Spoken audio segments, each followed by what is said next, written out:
We do Bro of the Night. My Bro of the Night is Jimmy Butler. It's either him or CP3 for me. They're both studs. Gave CP3 the game of the night, so I was going to give it Jimmy Buckets. I think Jimmy Butler's underrated, man. He is an absolute gamer.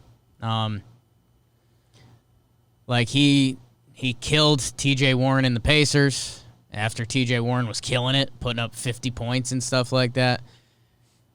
I just love Jimmy Buckets. I mean, he's intense, and he got such a bad reputation for killing the Minnesota guys, Towns and Wiggins, who, and not for nothing, but those guys, at least Wiggins, has a pretty soft reputation.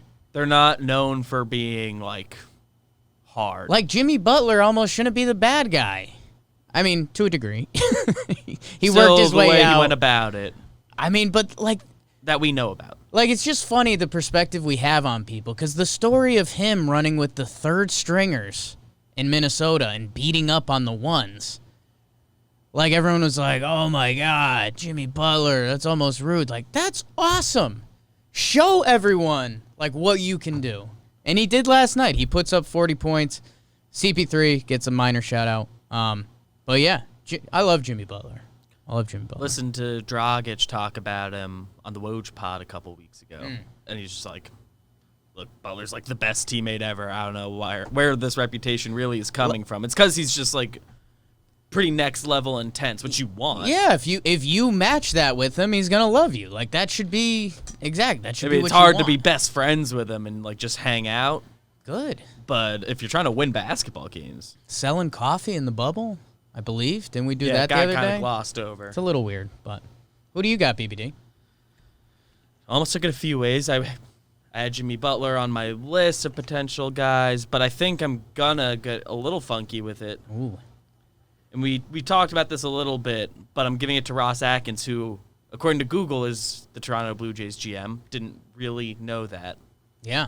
But they make the 3 rotation ads, and they add VR, who can slide in any position, so they're protected against injuries and stuff, and he's good. I think he's going to be their shortstop, too, while Bichette's out. So I think they expect him back at some point, but if not, he slides in there. Right. And if he is, he's their LeMahieu. It's just solid. He's going to get it Steal done, some play bases. everywhere. Is he a switch hitter? I don't know. I think so. Sounds right in my head. Yeah. No, that's good. Toronto, they're trying. This wouldn't have happened this year either. yeah, again, this spins back to sports fandom. I mean, you feel, I don't know, if you're a Toronto fan, you have to be stoked right now. No one of the moves they made probably makes you feel super confident. Stripling's on a down year, and Taijuan Walker has had the injury stuff. He's been good so far, but small sample. Yeah. Robbie Ray's having a weird year. VR is good, but you didn't need it. You took some no flyers. One of them changes the landscape, but all of them. You show your team you're going for it. If Robbie Ray can be fixed, that guy can throw you big innings. Taijuan Walker looks good. So, yeah, not game-changing pieces, but I don't think they gave up game-changing pieces. So they're going for it. Good for Toronto. Good for Jimmy Butler. And, yeah, a couple people in the chat saying, Jimmy, what about Minnesota being a good teammate? Kind of, again, look at Minnesota. Just, look at that franchise as a whole. And it's kind of not great.